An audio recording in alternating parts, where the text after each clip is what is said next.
welcome back. I have arrived at my Airbnb, which is why I'm in this place. And I have an over the board tournament tomorrow. And I haven't played over the board in quite some time. So I thought it'd be a good idea to bring my Chestnut Evo and play a practice game before actually going to the tournament. So that's exactly what we're going to do today. We're going to be playing a 15 plus 10 game. And we're going to be doing it on the board, as you can see it here. And yeah, I'm rated 1957 on chess.com right now. Let's go ahead and find our opponent. Why are we playing an FM? What? Okay, apparently we're playing a FIDE Master on our Chestnut Evo. This is wild. What? Why is this FIDE Master rated 1969? They're playing the Sicilian defense against us. Okay, this is actually wild. I did not expect to get paired up against a FIDE Master, but... Alright, we've been studying this bishop to e2 line, so we're going to play it. Wow. I'm a little bit terrified.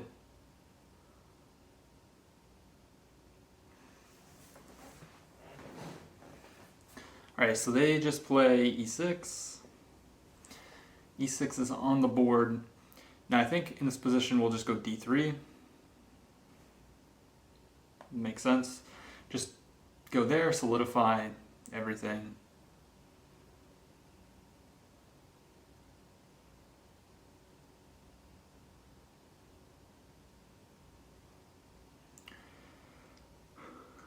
And I imagine I'll see a Sicilian defense tomorrow in one of my games, so this will be good, some good practice.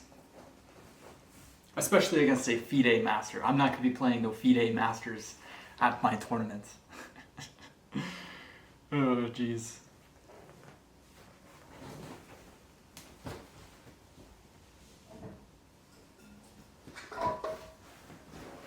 Gotta remember to drink your aqua.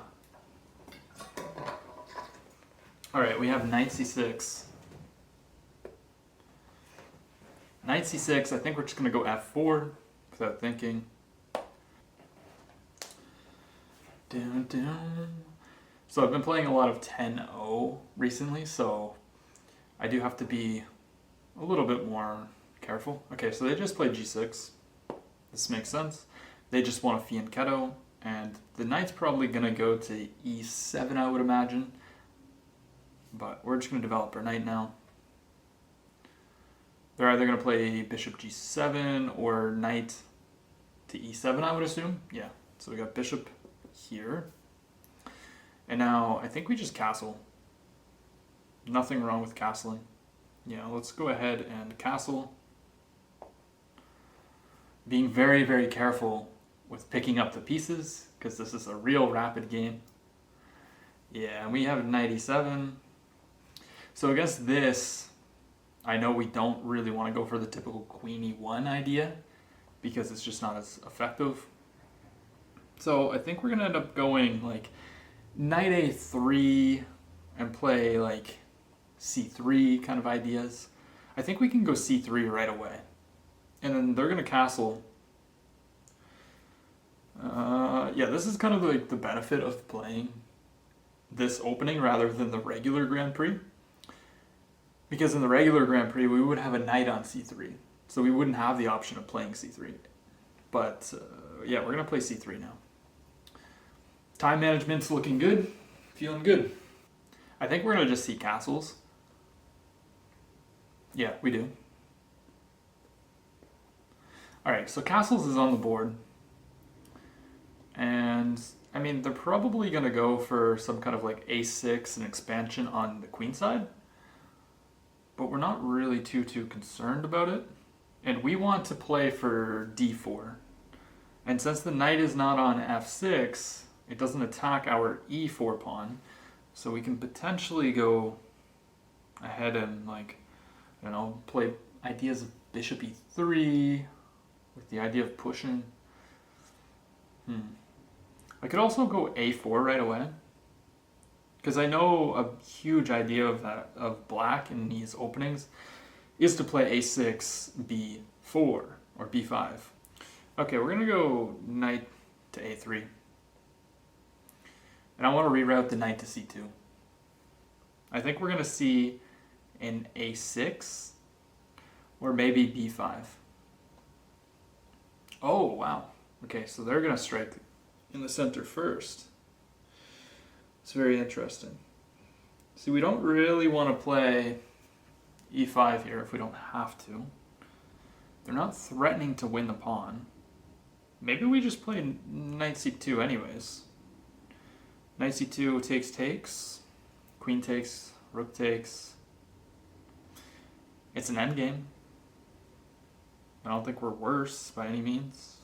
But we could also play e5. e5 is not a horrendous move. It does give up some squares. Like it would give him the f5 square, which maybe we don't really want to allow. I could also play bishop to e3, attacking the pawn right away. And then if push, we could slide back. I don't know if I love that, actually. We don't really want to do that. I'm just going to play knight c2. I don't think taking is a big issue. It could be, but I don't know. I don't really want to push e5. If there was a knight on on f6, I would probably push e5, but since we don't really have to, I mean, I don't know. And by the way, guys, if you want one of these boards, you can use code APEX and save up to 15 or up to 17% off of any of their products. It's not just the Evo. So check out them. They got lots of great boards, lots of great products. All right, so Mr. FM is thinking here. They're probably debating on whether they want to take on e5. I think they will take on e5, but I don't think this is all that bad for us. Because they have kind of vacated the e5 square, which our knights could potentially jump into. Maybe, wait a minute. Oh, wait, what? They play f6? f6, wow. What a mysterious move. f6. This can't be good. f6 can't be a good move. I know sometimes in these openings f5 can be played, but f6? I don't know, man. I mean, I want to play e5 now, but then takes. We're losing a pawn that way. I don't know, maybe now we just go bishop to e3 and say, who cares? Or maybe now we play queen e1, and if takes, we're fine. Queen e1, takes, there's no queen check, and we're possibly going to be able to play bishop to d1 and reroute to that weak diagonal after he played f6. Queen e1. I'm going to play queen e1, I think. Let's go queen e1. And I'm thinking bishop e3 next. And then if they play d4, we can just play bishop f2. Okay, but we see their idea. They wanted to play e5. All right, so e5 is on the board. But once again, like I said, their diagonal in front of their king is very, very weak. So what's the threat? They're not really threatening to take on f4. But even if they did, I mean, opening up the f-file could be good for us, while also opening up our bishop. I'm also looking at queen h4. It's like a thematic move within the Grand Prix attack, but I don't know about this one. Queen h4, I feel like they're going to play f5 if I go queen h4. And I don't really know what to do after f5. I almost feel like I should play f5 myself. Because they have to take with the pawn. It loses a pawn though. That's the issue. Takes, bishop takes. Their king is open, but I don't see a way to utilize it. We're down on time.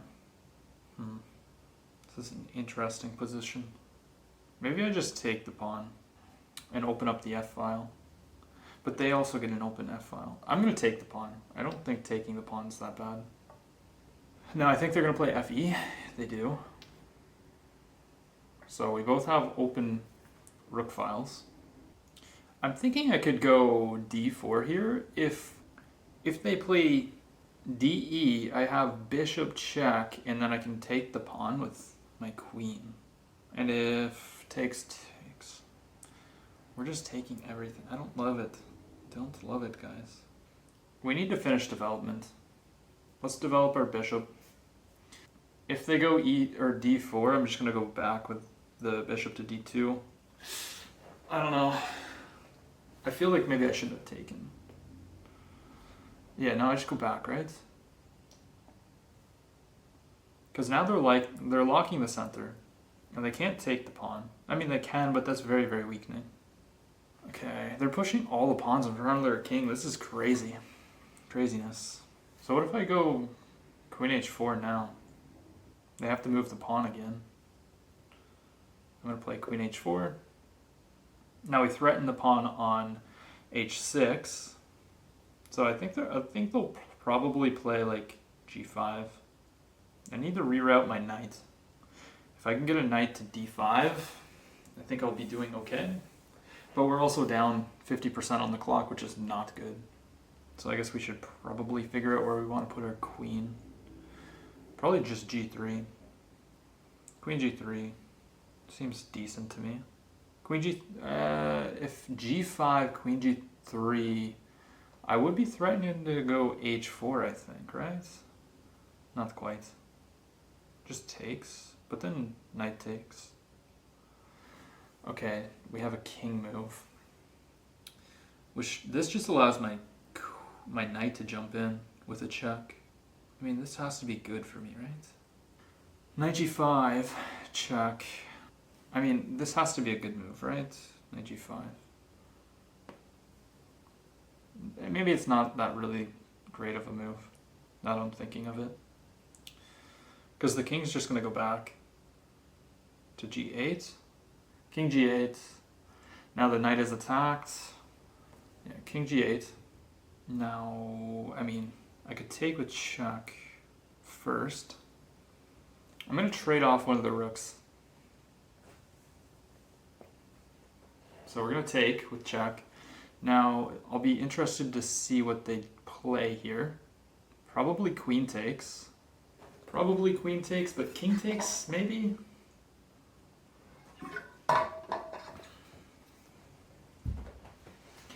But either way, my rook's going to come to f1. It's a very equal position.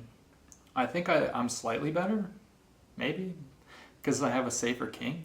And I don't know. I just feel like my position's a little bit better. Bishop takes, wow. Okay.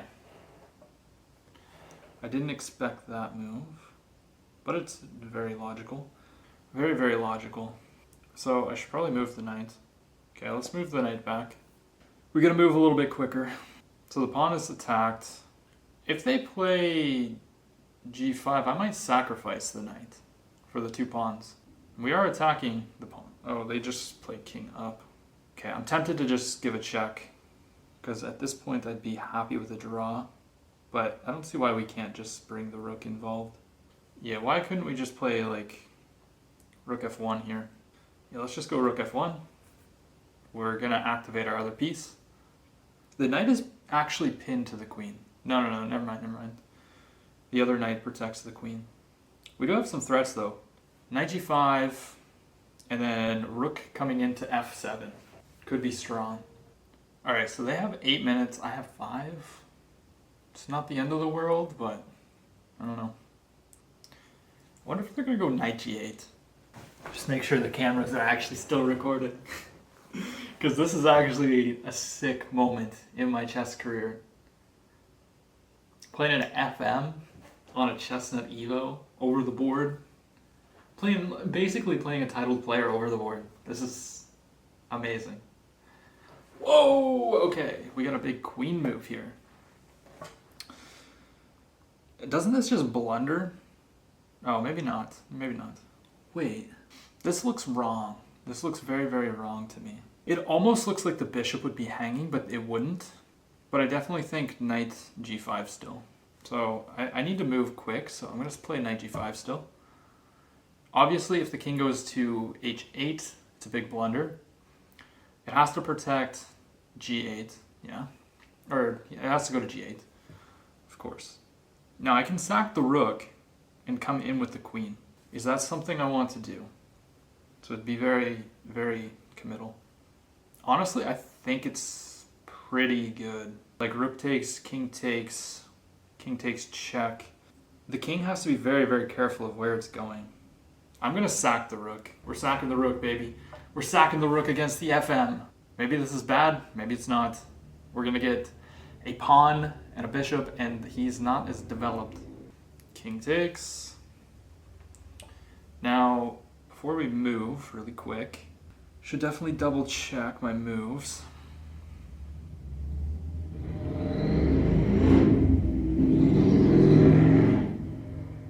Yeah, so I mean, I'm just gonna take here. Let's check on the king, and the king's going to move. Oh my gosh, this is so scary. So if I give a check, king up, check, king's gonna just run. I have 3 minutes. I'm getting into time trouble. I need to get my other knight into the game. So I think I'm gonna move the knight. The queen shouldn't be where it is. So we're gonna move the knight. I'm ready to play bishop check and trade the bishop. I don't really want to move the queen right now. Like giving a check just helps him run away, so I don't think that's a good move. And he can never play king d8 because he gets forked. And the knight can potentially go to b5. So I'm setting up some nasty stuff. Like if he's not careful, I can give a queen check. The king's gonna have to go to d7, and then I can give a bishop check. And if he steps onto c7, yeah, okay, so he doesn't do that. He stops any kind of checks here. Very understandable.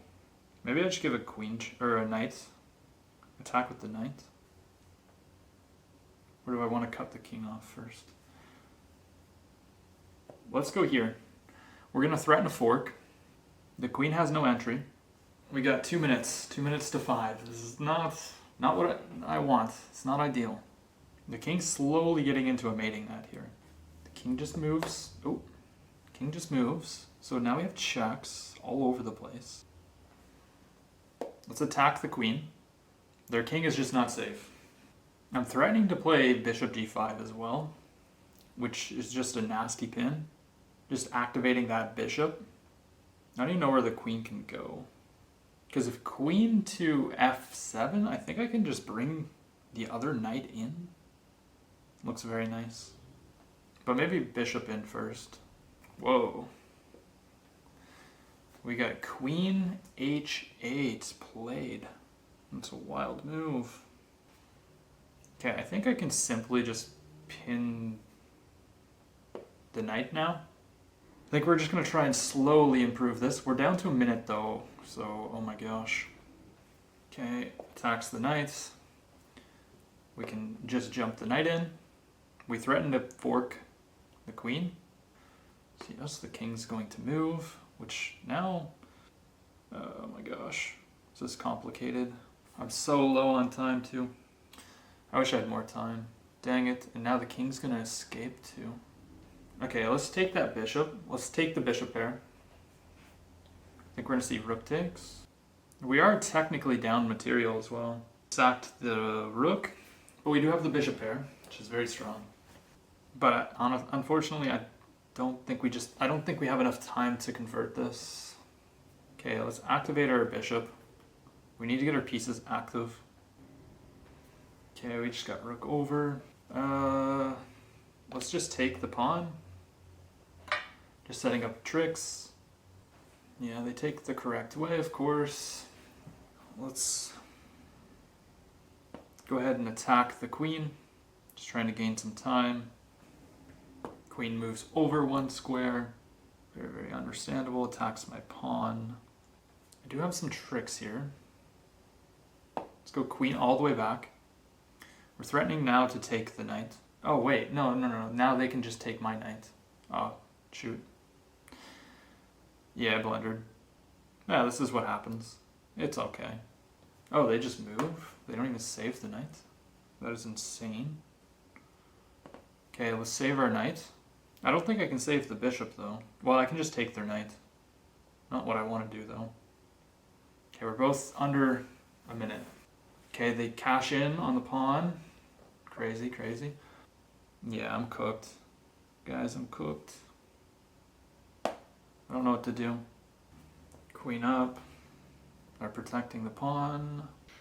Dang it. Okay, let's just go here. Let's threaten a fork. Be tricky. It's never too late to lose.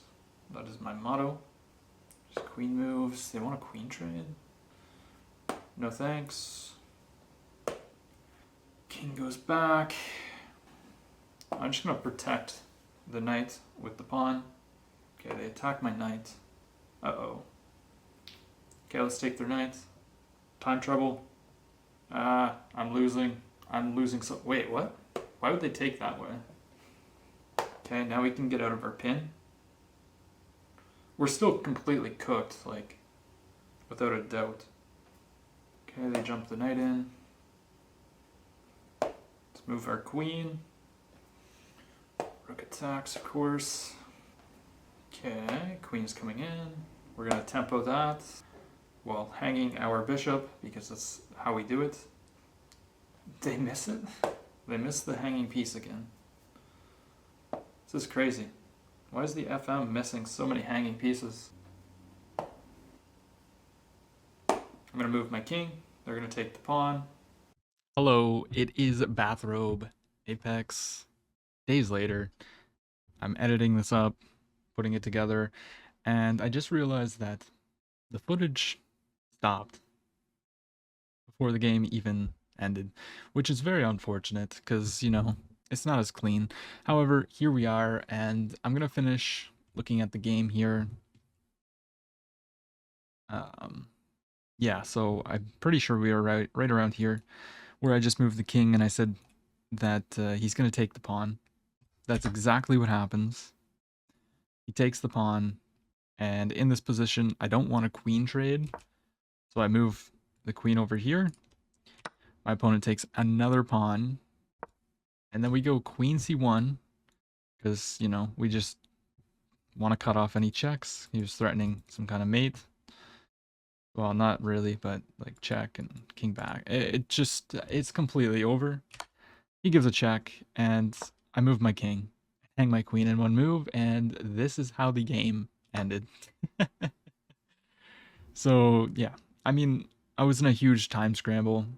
Now, obviously, you know, this is 15 plus 10, so arguably, I should have probably played better under the pressure, knowing that I have 10-second increment, but I didn't. It is what it is, and yeah, we lost to this guy, and I actually researched him a little bit, because I was wondering, I was like, how is this FM in 1970?